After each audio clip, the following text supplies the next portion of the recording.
So one of the things that people struggle with, and I get a lot of questions about when people are starting out, is how to get longer runs. Instead of having like a start and stop every like 4 inches, how they can start getting 8, 9, 10, 16, 18 inches a run. And a lot of that comes down to positioning. Being able to feed the filler rod is also a crucial part of that, because you don't want to get jammed up. If you can't feed filler rod and you only stick this much out, you're only going 2 or 3 inches anyway. So being able to feed rod and practice that is a real big key, but also how you position yourself before you start. So today we're going to show you some technique to try to get longer runs out of your TIG welds. All right, so tip number 1 is body position. So I weld right-handed, so typically I weld right-handed. I'll weld from right to left. So again, if I start right here in the middle, I don't have very far I can go. So when I was building intercoolers and intakes, one of the things I would do was I would offset my material to the right. I'm not as comfortable out here, but that would allow me all this room I could slide my hand. So I've got the full reach of my arm that I can access. So I'd start here. My body position is not moving at all.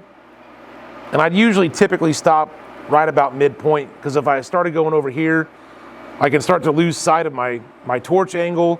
It's also harder to roll your wrist and keep proper torch angle. So let's do a run where I kind of start right in front of me and show you that you don't have much arm movement. Then we'll move down and do a nice long run. All right, so we're gonna do this first run where we're kind of starting ourselves all jammed up.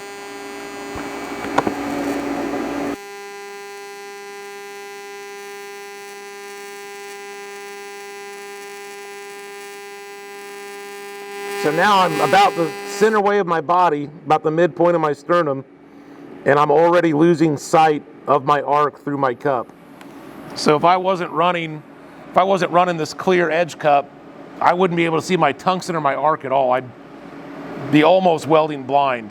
This is because I'm so jammed up. I don't have any space to get any angle on. So now let's move down. Let's move down here and let's try to get a fresh piece of filler. So typically out of a fresh piece of filler, I can get about an 18 to 20 inch run. Being that we're running some thinner material, I might be able to get further. With the arc shot cam, I might get a little hemmed up on it, but we'll show you how much technique helps. So I'm gonna start uncomfortable, work towards being comfortable. So technically, if everything goes right, I should be able to weld pretty easily to right here. That's a solid, probably 2 feet. Here we go.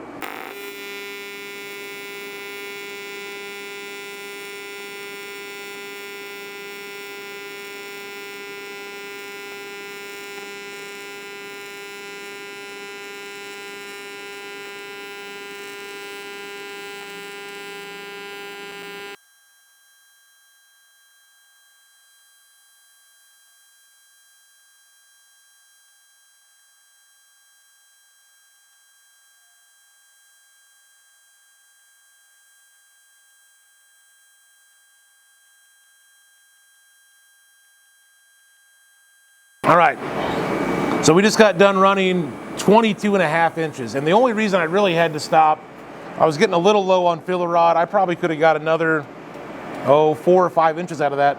But my hand was getting too hot. I think, yeah, I actually blistered my hand and popped the blister on that run.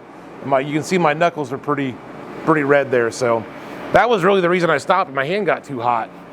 But it shows you how much more travel you have if you start offset a little bit. Obviously you're left-handed, you got your torch in your left hand, you'd start off to this side and run in, but we could have, if I would have had a little bit thicker glove, we probably could have got 27, almost 28 inches out of that run.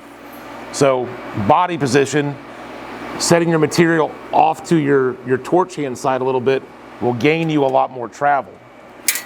So that's tip number 1. Tip number 2 is a filler rod and being able to feed your filler rod. This is if you're going to be a TIG welder or you want to get better at TIG welding, being able to feed filler rod is super important. So what I'll see a lot of times is, guys, they want a nice, stable, firm death grip on this thing, so they'll grab about this much, and then you can only run 2 or 3 inches, and we'll show that. The next thing I see people do, and we'll show this too, is because they can't feed filler rod, they want to stick 2 feet of it out like this and try to dip this into a 1/4 inch wide puddle. So you're all over the place, it's all floppy. So learning how to feed filler rod properly is the biggest thing. And what I do is I grip the filler rod between my index and middle finger very lightly, just enough to move it like that. And I use my thumb as a brake. This keeps it pretty stable. It keeps this front end stable when I'm moving along. So I lighten up the pressure with my thumb, I push a little filler rod, and then I clamp it and move my fingers back. Just like that.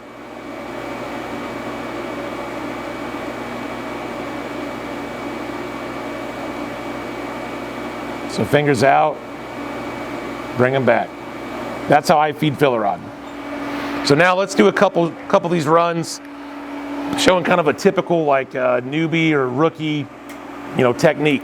So as we start, keep a close watch on my hand movement. So like I said, I see a lot of guys grab filler rod real short like this. You also burn your fingers up.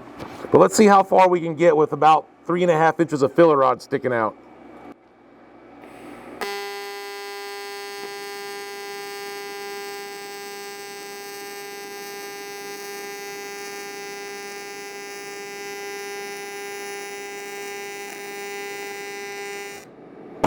So we had about 3.5, maybe 4 inches of filler rod beyond my fingers. And I maybe have a 1/2 inch there. And we made it about 2.25, maybe 2.5 inch run. So if you're doing a 28 inch run and you've got 2 inch runs you're doing, you have 12, 14, 15 stops in one run that we just did. So now let's show a shot of somebody that they realize they can't feed filler rod, so they try to hang a lot out. Now I'm actually pretty handy at doing this because I used to use this trick for some hard to reach parts, but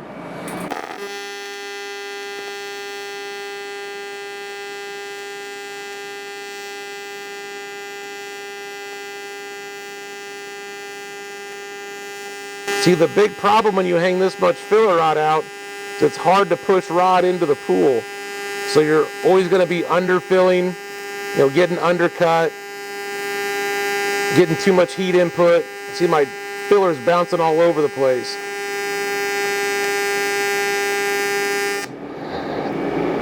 So as we ran that from the wide angle shot, it probably looks like I'm not doing too bad. It doesn't look like I'm flopping it all around, but as you get into the arc shot that we're going to show here in a second, you're going to see the filler rod looks like it's dancing all over the place. And I'm really trying to keep this steady. If I lay it in and do like a lay wire technique, I can control it, but I can't get the push to build up my puddle like I want. So we'll zoom back out, show you a wide angle shot of the bead, and it doesn't look real good. It looks real hot, it's real flat, not enough filler. All right, so now I'm going to show you like what I consider my proper technique. So what I'm going to do on the wide angle shot, we're not even going to really show you the arc shot. We're going to be focusing all in my hand. So I'm going to have a pretty good amount of stick out like this so I can get a couple dabs in before I have to start feeding. But as I go along, you're going to notice this little minute movement where I'm feeding and pushing filler rod into the puddle. So kind of forget about the arc. I really want you guys to watch my hand on this next run. All right, so on that run, you can see every time I went to add filler, it was a little push. So I'd hit my filler rod right on the front edge of that puddle, and I'd give it a little push of filler into it. So that gives us a lot more heat control. It allows us to add rod a lot faster. So instead of trying to dip and move my whole arm to push, I can control how much filler I put in by how much I move my fingers. So I'm not having this whole body movement to unsettle me, or my whole arm. It's just, I need a little bit of filler. There we go. Oh my gosh, I'm running a big keyhole. I gotta really start shoving rod in. So there we go. All right, so what we covered today was some technique and position changes to try to get you guys to be able to run longer TIG runs. Instead of doing little 3-4 inch runs, which I see a lot on people beginning out. Some technique changes to try to get you to run those, 10, 12, 14, 16, 22-inch long runs. So as you're setting up for a project, just think about that. Setting your material off to the side of your welding hand a little bit, and also really practicing getting it good with feeding that filler rod. Because running too short of a stick out, obviously you can't run very far. As we saw in the arc shot cam, you try to run a real long lead out from your hand, you get real wobbly. So keep that in mind next time you guys are practicing out in your shop. I'm Jesse McCollum for Everlast Welders. Weld mean, weld green. All right. Oh. Leave that in. Let's try that again. Yeah. Well, I felt something on my hood, or on my head. It's a natural reaction.